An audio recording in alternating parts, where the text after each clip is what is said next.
a guest lecturer, Dr. Leona Hakkaart-van Roijen, MD, Ph.D.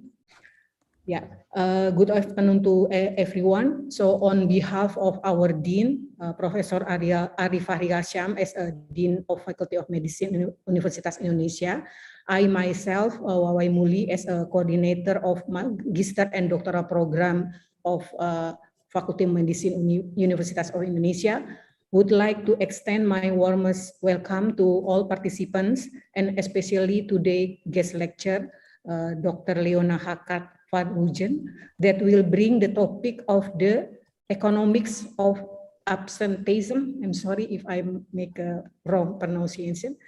It is such a honor for us to have your presence within this online space. Learning is a lifelong process and a duty for a doctor. Even when they reach the subspecialty level, they have an obligation to update their knowledge of medical science, especially in their field. Medical science is a dynamic science and will continue to develop over time. So it is important for doctors to maintain their knowledge in order to provide the best services for the patients. Today's lecture is held by Occupational Medicine Master Program, Faculty of Medicine, Universitas Indonesia, which will update us regarding absenteeism, along with its effect on quality of life and work productivity on work environment, both for our patient and us in healthcare facility. Finally, I'd like to convey my thanks to our distinguished guest lecturer, Leona Hakkaart-van Roijen, MD, Ph.D., for her time and effort for joining us today. And also to Dr. Ahmad Fuadi, who have led today's discussion well and brightly. I hope that through occasions such as this, the institution of FMUI and Erasmus University Rotterdam could develop a greater bond and indulge in many academic collaboration. I also look forward the chance of seeing and hearing for you directly in person when the condition is permits. Once again, thank you for all of you for attend today. Enjoy your webinar session. Assalamualaikum warahmatullahi wabarakatuh. Okay, I give back to the moderator, please. Thank you very much, Dr. Wawai, for the kind words in opening the sessions, representing the Dean of Faculty of Medicine, Universitas Indonesia. Next, I would like to invite also the Acting Director for the Department of Community Medicine, Faculty of Medicine, Universitas Indonesia, Dr.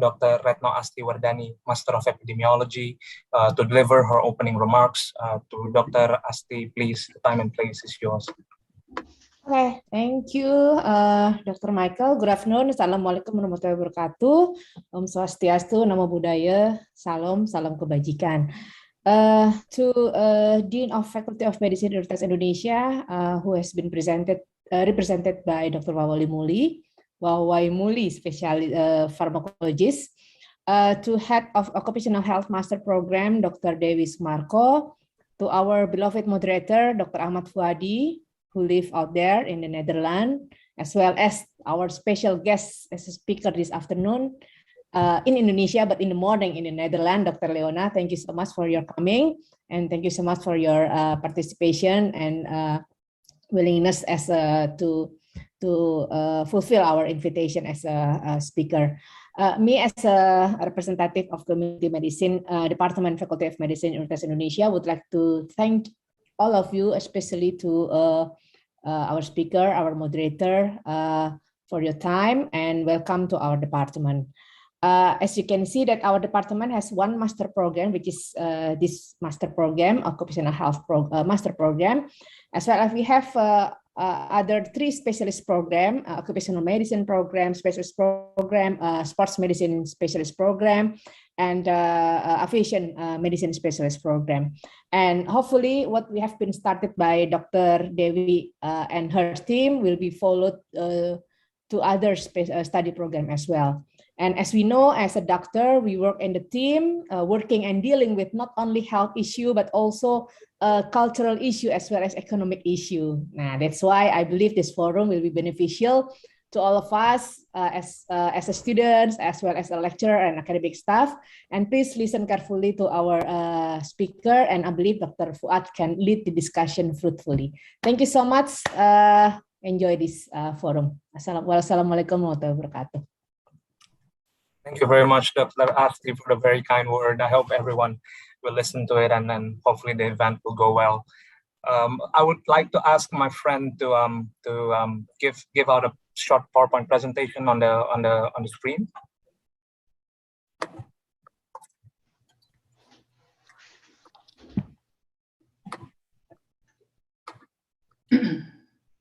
You want me to share the screen now, or? Oh, no, not yet, Leona. Oh, no, other one. Okay, thank you. That's quite all right. Was a little bit puzzled. Beforehand, can you play the presentation, please? Just from the first slide would be fine.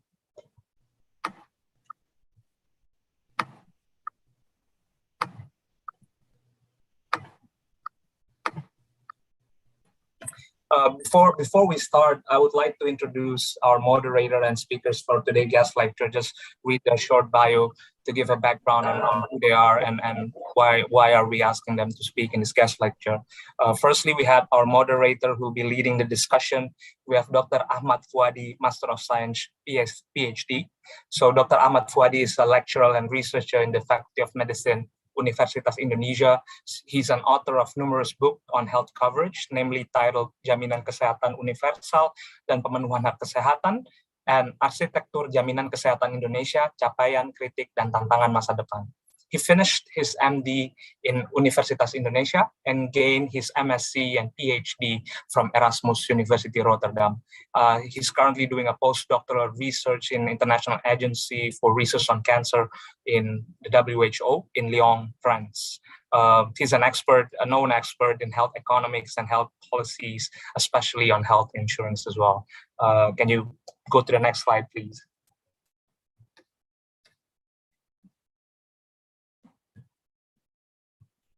And here our beloved guest lecturer for today, Leona Hakkaart-van Roijen, MD, PhD. She's an associate professor of economic evaluation in healthcare and head of the mental health section of the Department of Health Technology Assessment in Erasmus School of Health Policy and Management. She's an expert on costing from a societal perspective, on the link between economic evaluations, health policies, public health economics, costing, patient outcomes, and stratification. She's the principal author of the Dutch Manual for Costing and Economic Evaluation for the National Healthcare Institute, part of the National Guidelines for Economic Evaluation in Healthcare itself. Her work covers economic evaluations in healthcare, development of standardized instruments for costing, recourse use, and health outcomes during long-term chronic and mental health problems. Of course, both of this is just simplified version, short biography of all the achievement that they had. Both the moderators and lecturer had numerous studies, achievement, and experience in the field of health economics, and would surely definitely will bring an interesting view on how it can be applied to our daily life. Without further ado, I will hand down the event to our moderator. Please, Dr. Ahmad Fuadi, the time and place is now yours. Okay, thank you very much, Dr. Michael. Yeah, good afternoon for all audience in Indonesia, and good morning for Leona. How are you doing now? Is this going cold in Netherlands? Yes, good morning Yes. for you, good afternoon for the others. Yeah. Okay, thank you again for your willingness to give the guest lecture for our students, master program in occupational health, and we believe that you are the experts in the economic evaluation of productivity loss. I will not introduce you more. Just please go ahead with your lectures. Yeah. Thank you very much. Yes. So first of all, I want to thank, and I'm really honored that I have this possibility to be a guest at your faculty to give this guest lecture. And as was already indicated, you can put questions into the chat, and we can discuss. We have much time afterwards to discuss all your questions and remarks. So So I'll start my presentation.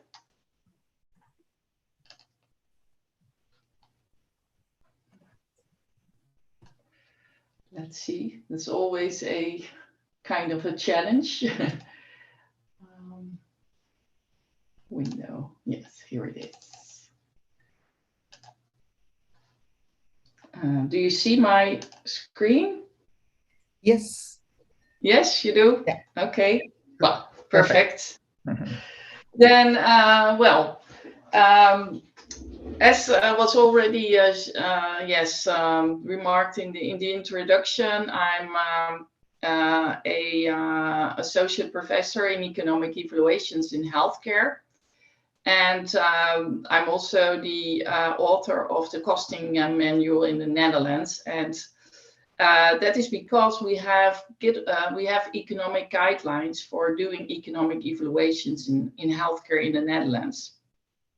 I'm actually not perfectly informed about economic evaluations in Indonesia, but as it always is, even if you don't have guidelines about economic evaluations, they're in a sense implicitly applied, because you're a part of the occupational study on medicine, and then it already shows that that doing things in healthcare also affects working daily life, but also the cost and economics. And especially the COVID pandemic showed that there's a close interrelationship between healthcare and economics, because it affects everyone. So that's in that case, and with that respect, economic evaluations become more and more important.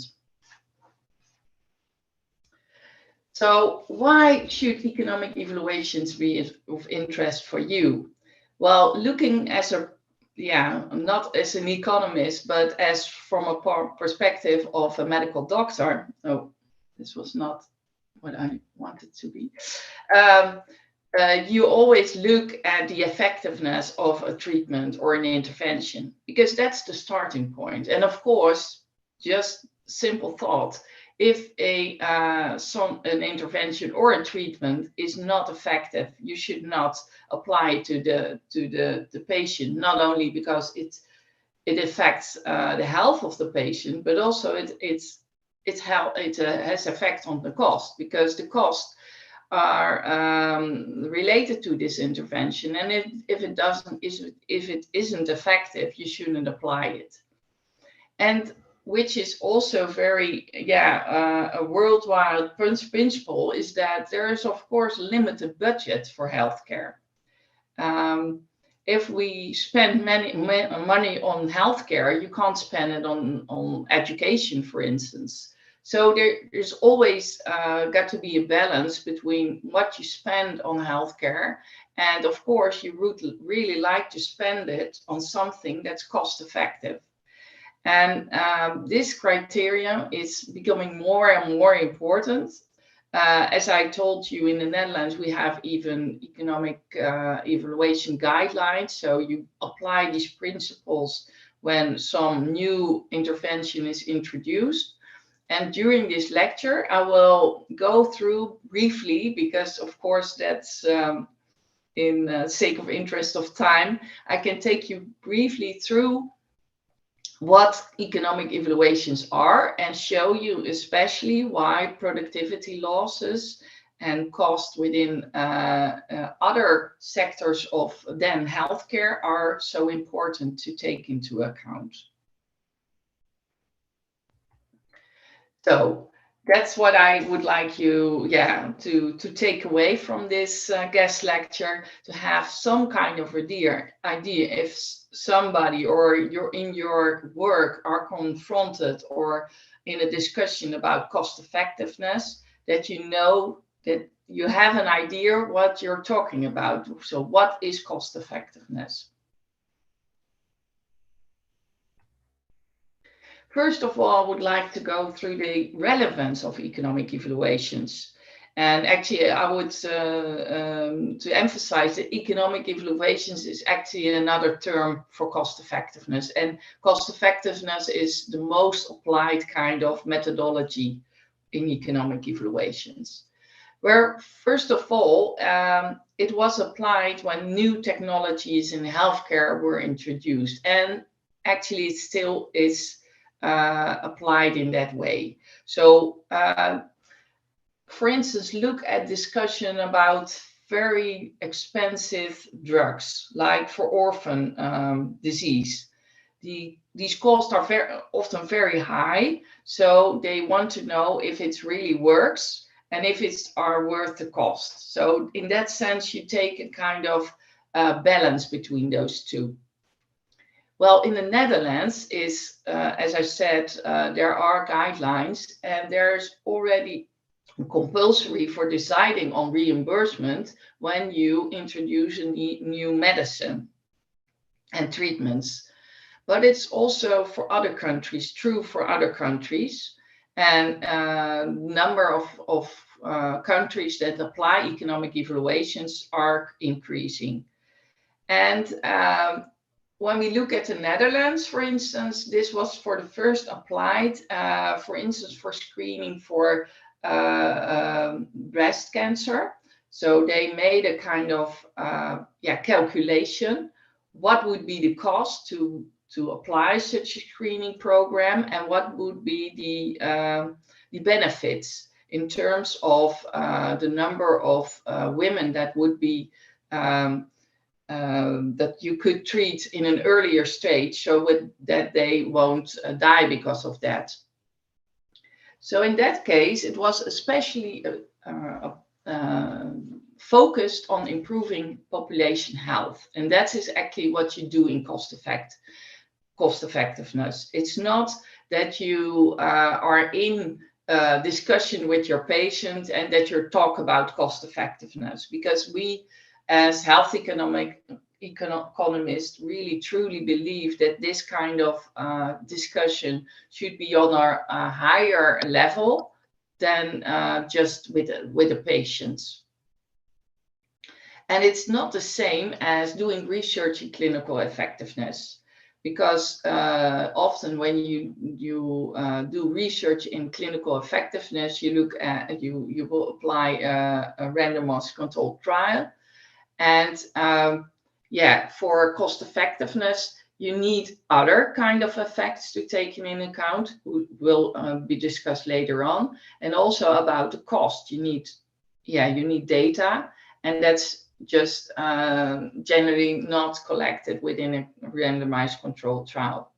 But there are also similarities, because you try to find a treatment that is most effective, and also that cost-effective analysis are often like a piggyback, what we call it, on an RCT.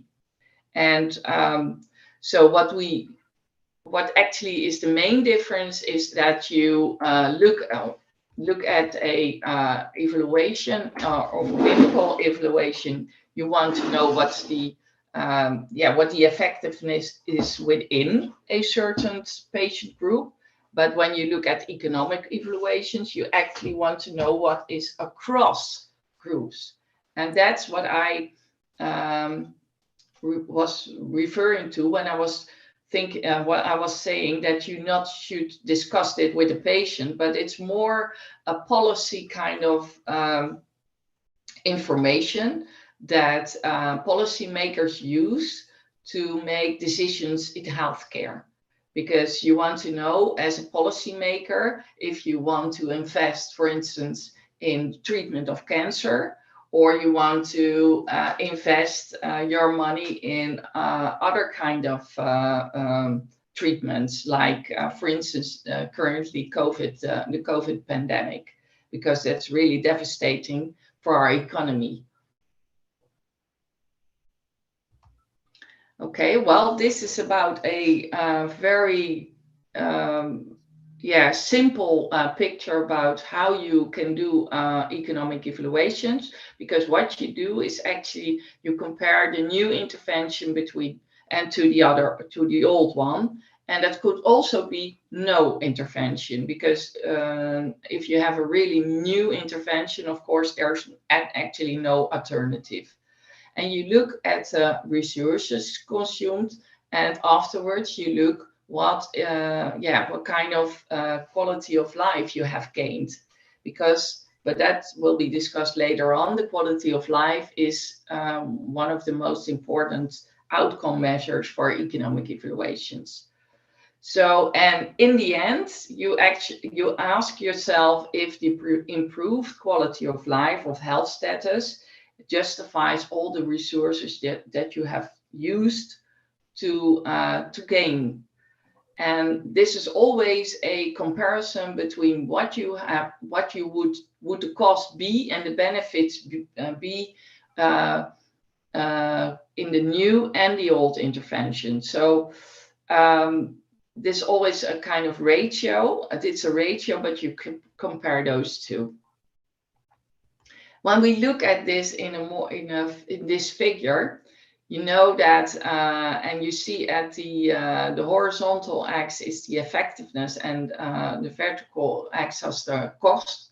So if you have a higher cost and you also have a better effectiveness of a treatment, you would say, you look at the cost effectiveness ratio if these costs are worth the effects. So it could be that an intervention is somewhat expensive, more expensive, but you also gain quality of life or even life years. Then you say, okay, I'm prepared to put this money into this kind of treatment, because you're as a society, you are willing to pay for that. And of course, if the costs are even lower and the effectiveness is better, of course, it's obvious that you invest your money in that kind of treatment. But of course, if you have even worse effectiveness and higher cost, you should not go for this intervention. And the same is for if you have lower cost but less effectiveness. That's what we say. Well, in general, and especially looking for a clinical perspective, you in general would not apply such an intervention. Well, this is in a sense the kind of phase that you go through when doing an economic evaluation. So you design your study, and the second phase is the measuring and valuing of the costs. And we'll come to that later on, but these costs are very important. Not only look at these costs within the healthcare, but also these costs outside of the healthcare. So for instance, if people are not able to go to work, but after an intervention they are able to go to work, this is of course a gain. So you should take that into account, because as a society, you gain from that kind of intervention. The third phase is about measuring and valuing the benefits. The fourth phase is discounting. That's actually that the costs for now are discounted if you have cost in the future. And you always do sensitivity analysis, and this is also comparable to a effectiveness study. And in the last phase, you apply a decision rule. Well, these are just an overview of these, I would say, the typical differences between a RCT and a cost effectiveness analysis. What in an RCT, you of course often have a controlled kind of design. As I said, the patients are often homogeneous kind of group of patients, because you really want to know what is the effectiveness of your treatment within that group. But on the other side, if you look at cost effectiveness, you really actually want to know what would be the effects and the cost in a more representative kind of sample. So not only a homogeneous group of patients within completely comparable kind of clinical symptoms, but what you want to have a mixture of what would be representative in your society. So also in terms of age and gender.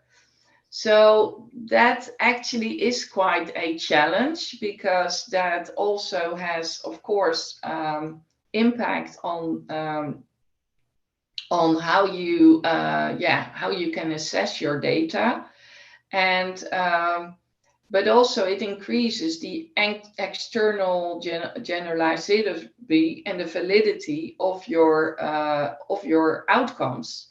And that is what I meant to say, is that an RCT is more to just inform more on a clinical base and also for clinical purposes, and the cost effectiveness analysis are more focused on to inform policymakers and society about what are the most cost-effective decisions within healthcare. So now coming to the principles of costing, what we do in the Netherlands, and that's why I was also in contact with Ahmed about that we do this from a societal perspective. And what I mean by that is that the costs are not only restricted to the cost of healthcare, which are more obvious to to have an idea about. So thinking about the cost of GPs or visits, or the cost of hospitals, and that kind of, all these kind of healthcare related costs, which are of course included within this type of study. But it's broader than that, but we'll come to that later.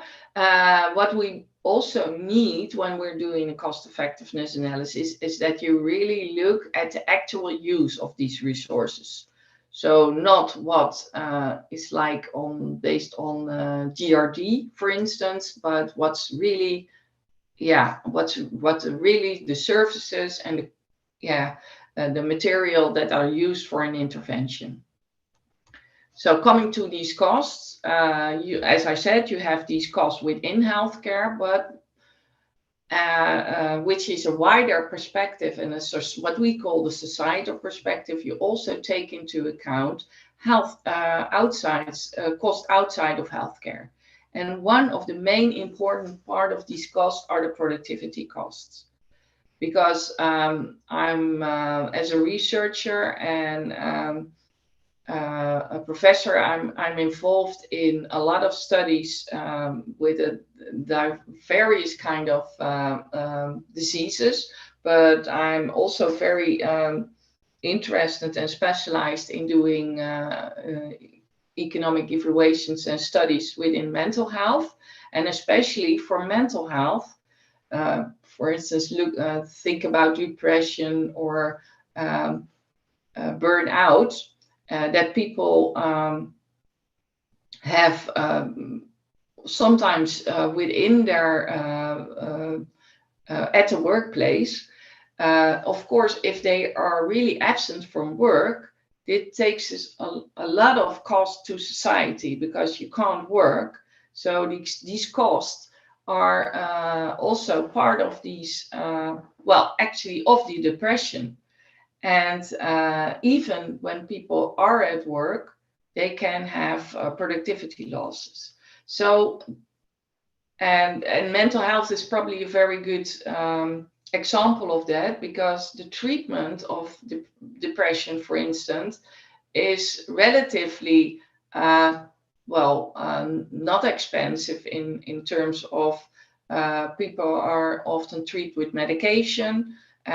They stay at home. They're, at least for the non-severe patients, they stay at home. They're not at a hospital or whatsoever. So the treatment costs in that respect are relatively low compared to the productivity costs, because if they are not able to work, these costs are increasing and are high for society. Of course, if you also take a societal perspective, you should also take into account, for instance, travel and waiting time for patients. And one other part of cost, which is, well, not directly within our minds, maybe that they are part of the cost, are informal care, because there are no financial there's no finance related to informal care. However, this is of course becoming more and more important. Even in the Netherlands, the policymakers more and more rely on informal care if people are ill. So, for instance, looking at dementia, for this group, the informal care costs are often very high, because people at home take care of these people, and it feels like 24/7 caring for somebody, and that's also part of these costs. So in economic evaluations, we always try to value these costs also in monetary terms. So for the productivity costs, we have loss to morbidity, but also even mortality. Again, looking at mental health, it could be that if somebody is died because of suicide, for instance, it also has high costs, because this somebody not only in terms of loss of quality of life of this loved one, but also because this person, and which is maybe even very young, lost his life and can't work anymore, can't be productive. So if we take that into account, it emphasizes that what we do in a way is make kind of implicit kind of cost, we make it visible. And that in that sense, you can value these kind of costs, so that you have some kind of information to go to and to discuss with policymakers, to emphasize what kind of impact this kind of disease has on society.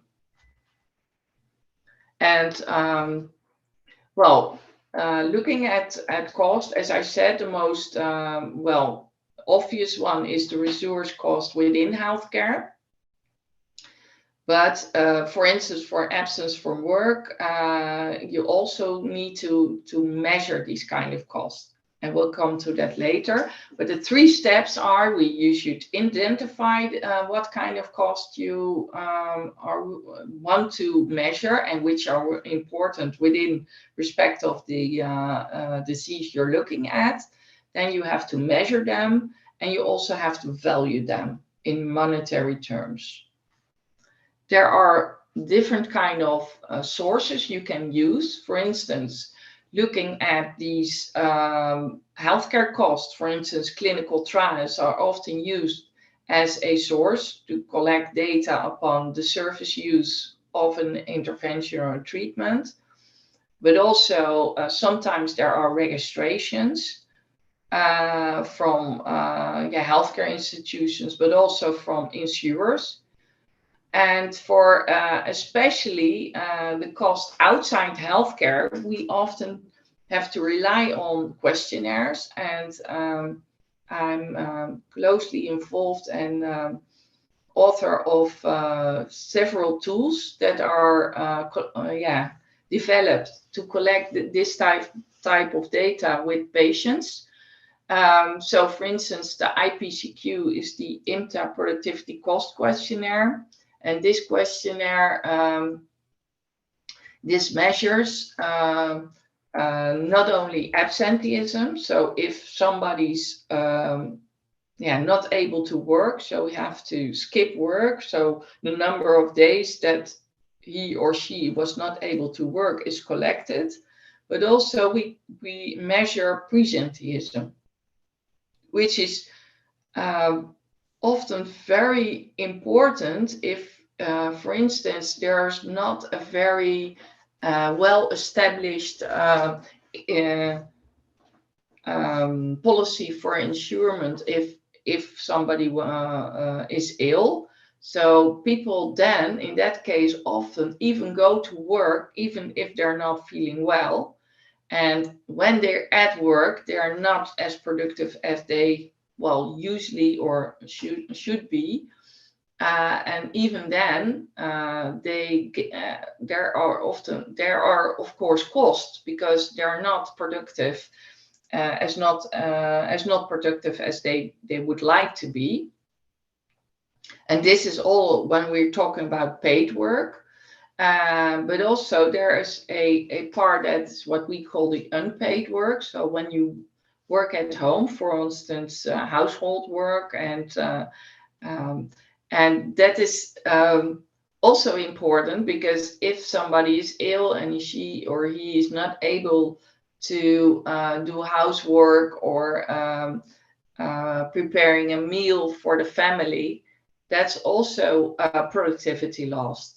And what we do, and when taking this societal perspective, we also want to value these kind of costs because they're also important to have a really a complete view of all these societal costs. Well, going back to the service use, important kind of type of healthcare are, for instance, if you apply a questionnaire to collect this data because you don't have any other sources. You collect data. You can collect data about GP visits or outpatient visits or hospital, psychiatric or normal hospital, doesn't matter. It depends, of course, on the disease you're looking at. Well, then go to the next step. That's the valuation of all these resources. And that's what we do in the Netherlands. We have this costing manual, which contains all kind of reference prices, not only for services, but also to value productivity loss. And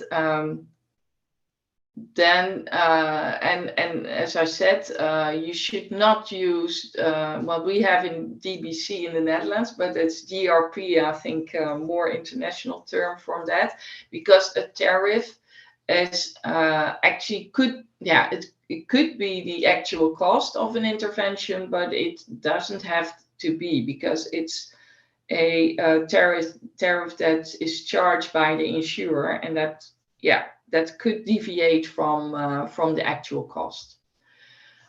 Well, as I said, for the focusing on the productivity loss, which are very important, we can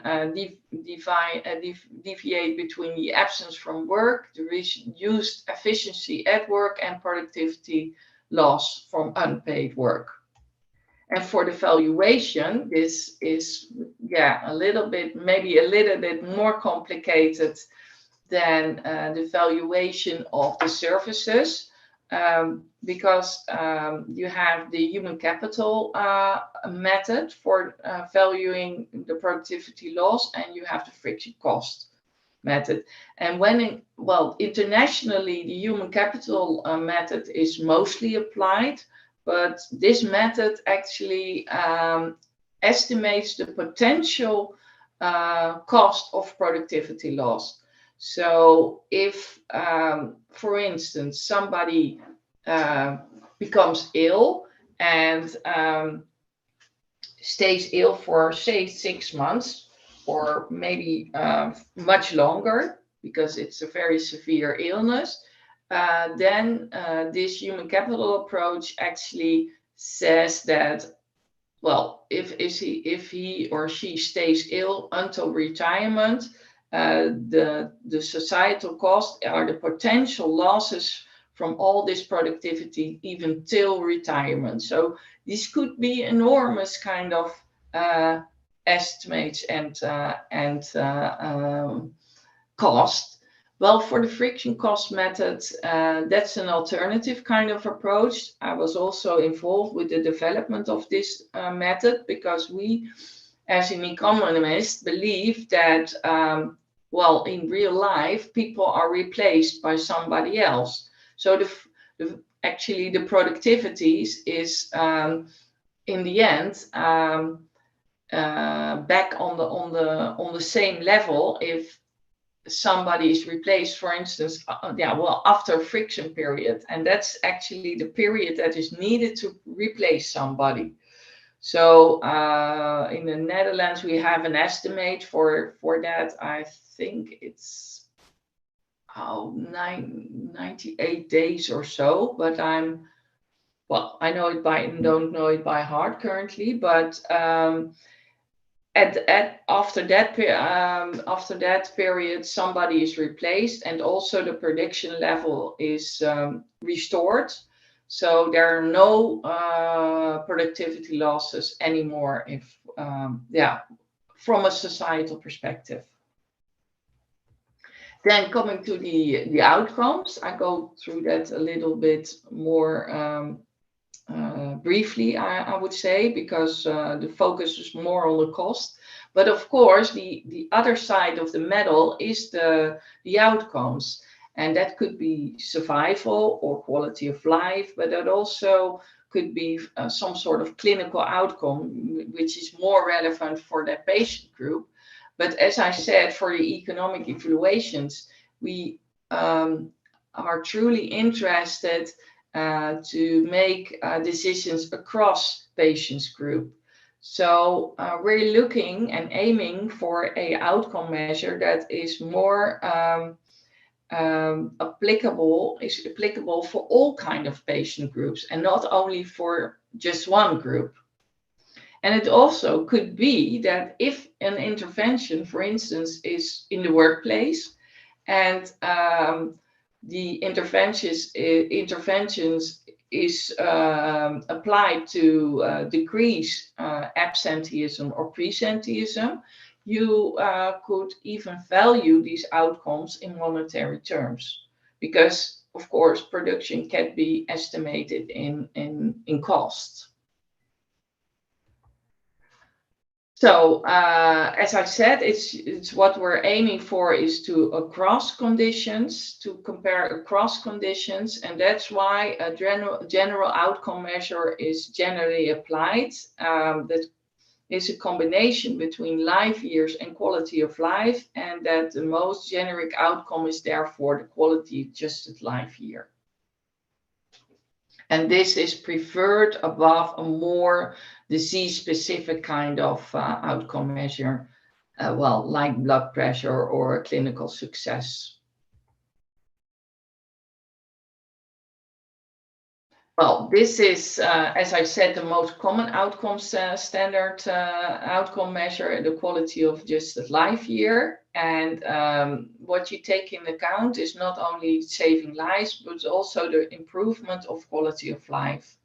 And it actually combines these two, which is provided in the QALY. So you have this quality of life gain and also the weighting of life years, the weighting of the life years of the quality of life during those years. So if you gain quality of life during a number of years, you take that into account. But I will present an example here. So for the quality of life index, 1 here is the most optimal normal health, and 0 is death. And there are also even negative values. So if you are in a health status that is negative, it means that, you even feel worse than death. Well, these are kind of examples for what, for instance, severe COPD is 0.6, and a moderate to severe depression is 0.52. There are several studies that collect the weights of quality of life. So we have actually kind of descriptive measures that could be disease specific, but also the generic ones, and the most applied ones, especially in Europe, are the EQ5D, 5L, or short form 36, which is also has short form 6D, which is also applied. Well, these outcome measures are favorable in cost effectiveness because they can be applied with all kind of diseases, and they can be translated to utilities. And that's actually what is the most powerful part, because then you translate them into one unique measure of quality of life, as was shown, for instance, for these diseases. So you have a value between 0 and 1. Well, 1, of course, is healthy, and 0 is death. And the number of life years gained, and the quality are during the life, your life.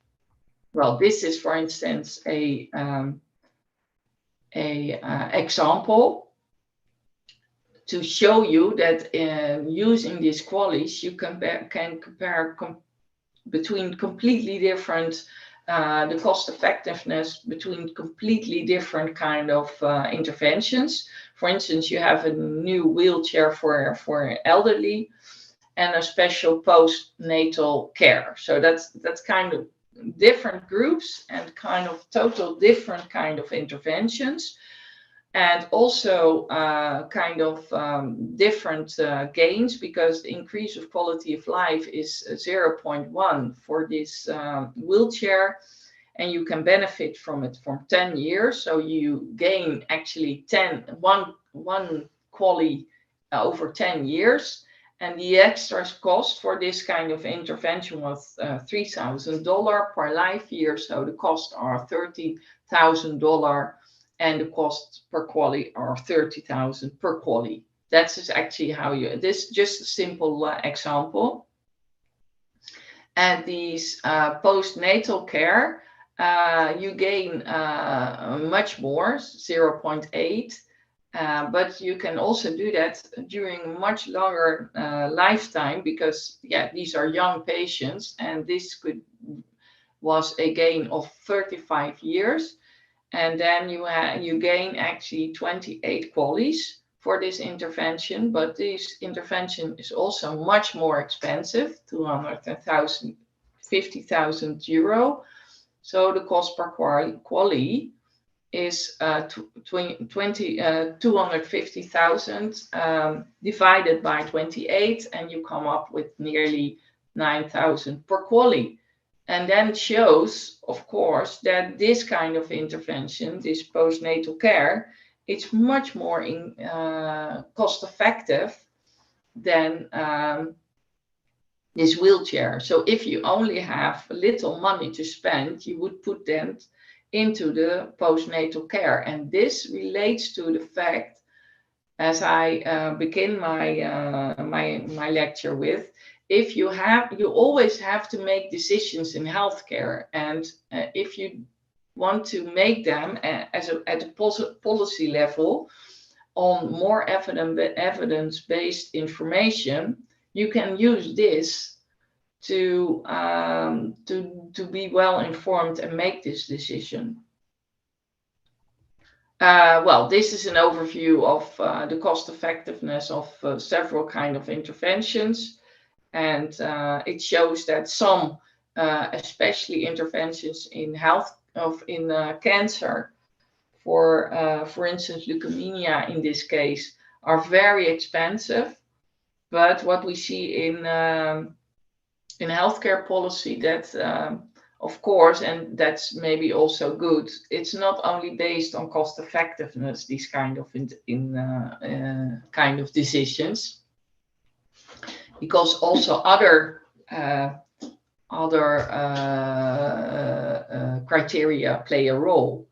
And but also it's also good to take this in mind, and also if you deviate from it, of course you can, but also take into account where it's based upon. Well, there are always inconsistencies because of that.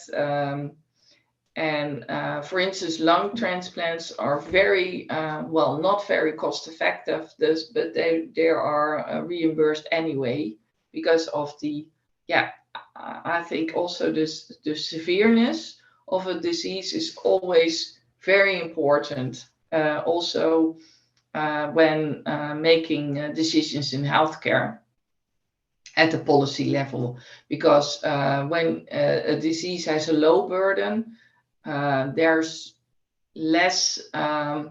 are less incentives to reimburse an intervention. And in case of a high burden, and often what we see in case of orphan disease, their policy are more reluctant, even more willing to reimburse a treatment. But this is just a figure that shows how this cost effectiveness can be presented in a diagram. And also this is what I was first showing you what is the cost effectiveness ratio, in which quadrant is there, and if you are if your cost effectiveness ratio is in the quadrant where you have more effects and higher costs, and then there's a discussion about the cost effectiveness. So how high is this cost effectiveness ratio, and is it still acceptable? For instance, in the Netherlands, we have a threshold, which is actually not official, but we apply it anyway. So if this cost effective ratio is between 20 and 80,000 euro per QALY, it's still acceptable, but it also depends on the severity of this disease. So the higher threshold of 80,000 per QALY is accepted more in the case of a severe disease. But there are also, of course, other principles like is equity, but also budget impact. If it's is it still doable to pay for this intervention? Well, this was my presentation, and I hope you enjoyed. Yeah. Okay, thank you very much, Leona. This is very interesting lectures, and I believe it is a very new topics for our students in the master program. Yes, I think so too. Yeah. I'm more than willing to answer questions, and also maybe I can share later on some literature that you so that you can look into if you would be interested in this topic, because I'm always very aware of the fact that it could be far from your bed show, how we call that in the Netherlands. Yeah, this is no problem, but we have the first questions that are also interesting to discuss. We have here from from Dr. Ade Mutiara. Yeah. So Dr. Ade said that thank you for the comprehensive explanation on how the economical issue in relation with health problems. But yeah. So for the background, our audience, this is the audience of this guest lectures, mostly are medical doctors who are working in companies or will work in companies. So they have to deal with the company management, human resources management, etc. So Dr. Ades want to ask, based on your experience, Leona, is there any specific training in doing this research to company doctors? So because it's quite difficult from the medical field to understand about economic evaluation and how to communicate it with the company management. Yeah. Well, let's say, well, if you, well, not kind of short kind of training, because that's actually not something I'm not aware of or I know about, but there are, for instance, master which I'm also involved in. That's a European Health Economics Master and Management program. And within this program, for instance, we taught and educate also medical doctors from Europe, but also from outside of Europe, to gain more knowledge and to educate within health economics and management, so that they can work within large companies, but also NGOs and World Health Organization, to have more knowledge about what kind of information is especially relevant with, on a more higher level, to take into account to make decisions about, for instance, what are cost effectiveness decisions on this kind of level, and more management kind of level, of course. Mm-hmm. But not some sort of short training, brief kind of. No, that I'm not aware of. But yes. Maybe, yeah. Maybe it is also exhausted for the medical doctors and companies to have a training for new skills, but maybe you have any recommendation how to, for example, how to read it, how to understand if they for example, read the paper about the cost effectiveness analysis, and how to start. Because I truly understand that it's quite it's complex, of course, because it's and I think that it also takes a while to really to understand. But if you read, because our publications are often published within clinical journals, because they're relevant for this audience, and not only for health economists, but especially for the. So what we then do, and preferably do, is that we try to really explain and write it down in a way that it's also accessible for medical doctors, because otherwise they won't understand. So yes, if you are interested, you can find studies about cost effectiveness within clinical and medical journals, and you can start there, because we're peer reviewed on the part that that is really understandable also for the audience that is not very into this health economic knowledge and background.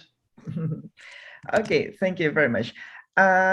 Also, it is also I think it's also often difficult to produce evidence in our Indonesian local context. And so, what do you think? How to deal with this situation? Can we just apply what other studies found in other contexts? And I want that's maybe from high-income countries, high advanced healthcare systems, or is there any approach to how to translate? If I read this is cost effectiveness in, for example, in Netherlands, can we just apply it in Indonesia? Yeah, that would be very nice, but that isn't the case. On the other hand, of course, the methodology and some outcomes can be applied to other countries. But of course, the situation, also healthcare systems, but also other kind of systems are differently. So, for instance, to refer to the fact that, for instance, if we did a cost effectiveness analysis in the Netherlands, of course we use the reference prices for the Netherlands, which are not applicable for Indonesia. So in that respect, it deviates from each other. And also the type of cost could be different. For instance, if healthcare costs are maybe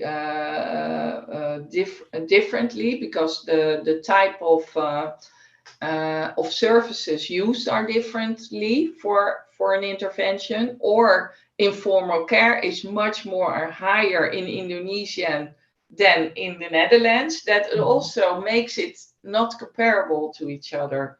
And also productivity loss, of course, it could be quite different. So you really have to be critical to just apply an outcome, especially from a country that is completely probably differently in that respect from each other. So I know it's not easy to do.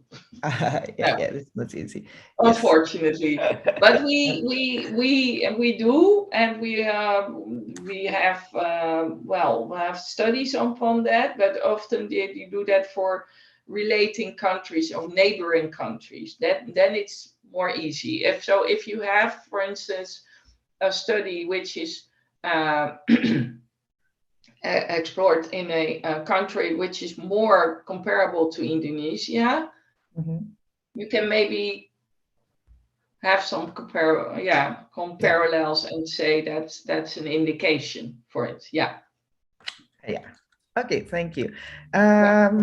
We will continue to, I think this is the last questions from Dr. I guess is quite very interesting. Because you explain about the outcomes, quality life years, or effectiveness, but in the practicality, for our audience here from the medical doctors in occupational medicine, they have to deal with company management, and company management often doesn't care about the effectiveness or don't understand about quality. They care about money in monetary terms, how much they gain, how much the load. What's your suggestion to communicate this? That's a good one. It also takes time, of course, to educate each other, probably in that respect, because if you have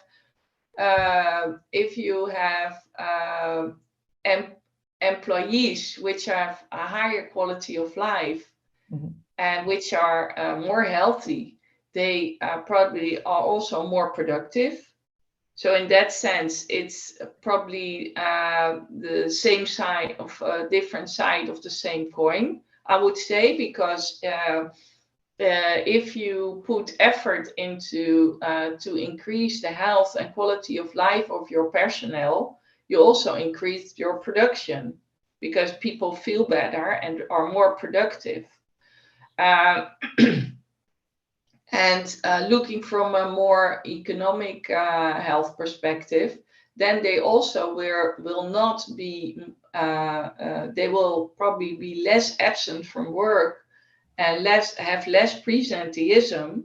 So, and that is, of course, you can value in monetary terms. So if you're providing a policy which is in favor of more healthier and higher quality of life of your employees, you will gain also as an employer from that. So in that sense, I would say you're probably on the same side. And especially looking at absenteeism and presenteeism, you can value that in monetary terms. So that's maybe a way to really communicate with with people who are maybe seem to only be interested in money.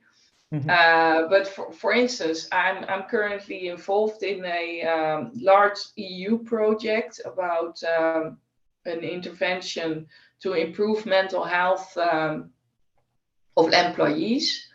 And the employers are much willing to be part of this study, because they realize that if this is especially about improving mental health and then quality of life of employees by using an app. But they realize that if their personnel is has a higher quality of life and has less absence and less presenteeism, everybody wins. So yeah, it's a matter of try to get to actually to get a discussion about this, and that then you realize you're probably on the same side, but you have to start a discussion about it. Okay. Thank you very much. I think we can continue to the second question, please. This is from Dr. Levina. Thank you for your interesting presentations. In Indonesia, it is difficult to obtain data on real costs, and we use charge instead. Would this be justified to use charge in this kind of situation? Well, you said no. No, I said actually I would say no, but I can understand that sometimes it's very difficult, but it could be, and it maybe is difficult to explain, but it could lead to wrong decisions. Because if, for instance, this charge is higher or lower than the actual cost, you will do a recommendation based on these costs, which is actually not valid for the outcome. And then you would say, well, this seems a cost-effective intervention. However, if you would take the real cost into account, it isn't the case. So, and that's the difficulty of using a charge, which not really reflects the actual outcome of the actual cost or price of something. So that, it is not what you should do, but I realize that sometimes it's the only thing you have. So, but then you really have to put a large disclaimer that it's actually not what you like want. in Indonesia and low middle income countries, I think it's undeniable it's just very difficult to see the real cost. That's maybe an interesting study, maybe to do that in the future, to look how this works and how we can we can, of course, maybe we also struggled with that, of course, for many years, and still do, because it's it's quite a lot of work to estimate all these unit prices. Mm-hmm. But it would be interesting to see if we can also make a start for that in your country. Yeah. Okay, thank you. I think the third question is interesting because we are working on validation and adaptation to Indonesian context for IPCQ questionnaires. Maybe last in August, we had a panel meeting. Yeah, you can explain about this a bit, please. Yeah. Yes, we had a and that's actually we came in contact about the validation of this questionnaire, the IPCQ for Indonesia, and there's now an Indonesian version, and then maybe related to the discussion we had about how to value this, it could be maybe also a next step to estimate how to value these these absence from work and presenteeism with the actual values for labor cost in Indonesia, because that's of course the next step we need. So if we collect data with using the IPCQ, you also need to value these costs. And as it's our experience is that I would say relatively more easy to estimate the productivity cost in the unit prices than for all kind of services in healthcare.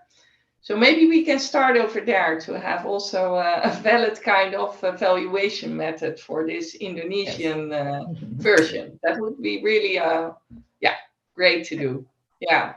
Yeah. Also, yes. Also, is it this is related to the question from Dr. Rara Agung Reganis.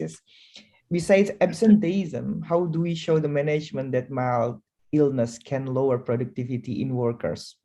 Because in Indonesia we have huge human resources, so company management if you can do this, just we will fire you. Yes, they will lose jobs. So employees, they force themselves to still work. Also, they have medical complaints. So maybe you can explain about the presenteeism that you already explained. Yeah, that's true, and that's actually becoming more and more important because presenteeism is maybe as large as absence from work in terms of cost, because people go to work and are less productive. Well, and it's also quite a challenge to estimate this in a valid way, because it depends on the kind of work you do.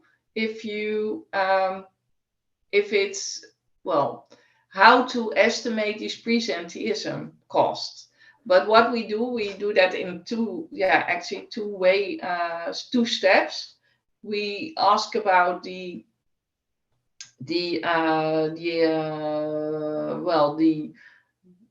effect, the work that you did, and I can't get the word right, but how productive you were on a day that you were present, but you were working not 100% efficient as you would do, and how many days. So that is how we estimate the presenteeism. And of course, the next stage is then how to value these costs by the unit prices of 1 day of labor of this person. But I truly understand, and that's, as I said, presenteeism becoming more and more important. Also, but that maybe is a different kind of situation. But here in the Netherlands, due to COVID, we all work at home, and maybe when people work at home, even if they're not feeling well, they just, they have their laptop and they think, oh, I have to work. So I do my job. I try to do it as the best I can. And that also could lead to more presenteeism, because you don't have to go to work, but you're actually already at home working, but maybe you are not feeling too well, but you go to try to do some work anyway. So it's our future challenge and ideas about is how to value and measure these kind of presenteeism in a valid way. So that's actually we're focusing on right now, because it's becoming more and more important, and from different respect, especially when you say in Indonesia, this is because you don't have a very good kind of insurance. You would say, yeah, I go to work, even if I'm ill, I go to work. So you have maybe more presenteeism than absenteeism in that respect. Yeah. Okay. Okay, thank you very much, Dr. Leona. Maybe this the last question that we will discuss. Maybe the question before. Yeah, Dr. Rati. This is simple reading materials to start understanding. Yeah, Dr. Leona already mentioned about we can see the cost effectiveness analysis in medical journal. Maybe it's that is what I would recommend, because in these types of journal, it's especially for audience with a medical background. So then we're forced to really explain it in a way that you also should understand what's going on and what's been evaluated. That's also my experience, how to explain economic terms, what is discounting, what is COLIs to medical. Yes, exactly. There are some handbooks anyway for cost effectiveness analysis, for instance, from Professor Drummond. This is highly recommended, but that's really a book, so if you that's maybe interesting if you really want to go into that. But if you say, okay, I want to have some more knowledge about it, you maybe could focus on also in occupational journals. I also have some publication within that type of journals. They write about cost effectiveness of interventions at the workplace, for instance. And then maybe it's a good way to start to read about it within that context, so that you really have an idea why we do such a kind of analysis. So maybe for example, there is Scandinavian Journals of Occupational Medicine and Environment. So we can start. You can start from there, but they definitely have cost effectiveness analysis in their topic list. I think it's also answered the question from Mr. Eka Satyapurta. We can see. I will share some articles that may be easier for medical students, and also for health management. for company. I will look for a good example for you. Okay, thank you very much. It's very fruitful discussion and lectures from you, Leona. Thank you very much for the lectures. And I hope that our the medical students, our audience here, can reflect more and for their daily practice in providing occupational health in their companies. Well, I was very pleased and honored that I could do this lecture, and as I said, if there are any other questions, you can find me and write me an email or we will be in touch, and yes, Sure. I will look for a maybe a little bit more simple kind of a paper that is maybe of interest for you. Okay, thank you very much. Yeah. So, and Okay. we are looking forward to our collaboration with the adaptations, Yes, and maybe definitely. the other Yes. collaborations. Yes, exactly. Okay, well, have a Okay. good day, and Have a good thank day you too. very much. Thank you very much. Okay. Thank you. Maybe committee would like to take a picture for us? No? Do you want me to? No?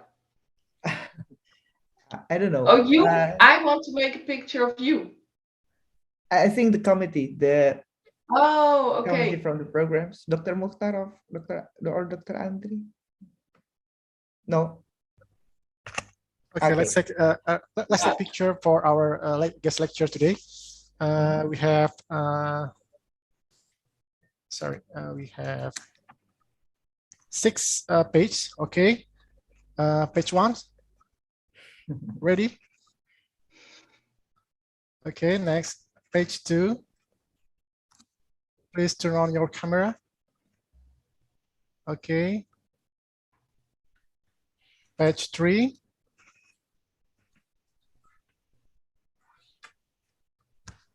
Next, page 4. Turn on your camera, please. Okay. Page 5. And the last. Page 6. Okay, back to you, Dr. Fuadi. Okay, thank you very much. I will give it back to the committee, to Master of Ceremony. And again, thank you very much for all audience, and thank you very much for Leona. Okay, Assalamualaikum warahmatullah. Good afternoon all.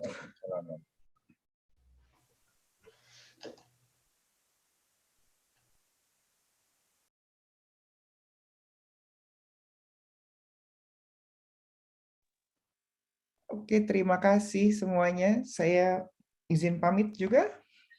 Terima kasih Dr. Fuadi. Terima kasih Dr. Fuadi. Terima kasih Dr. Fuadi. Terima kasih ya dok. Ketemu lagi untuk Dr. Dewi, thank you. Oke, bye Leona. Terima kasih ya dokter. Thank you semua. Oke, udah ditutup. Oke. Oh, udah dok, udah tinggal ini aja dok. MC-nya kemana ngabur lagi? Ya udah ditutup. Terima kasih semuanya. Assalamualaikum warahmatullahi wabarakatuh. Saya tutup acara ini. Terima kasih atas kehadirannya semua. Sampai ketemu lagi untuk guest lecture berikutnya. Terima kasih.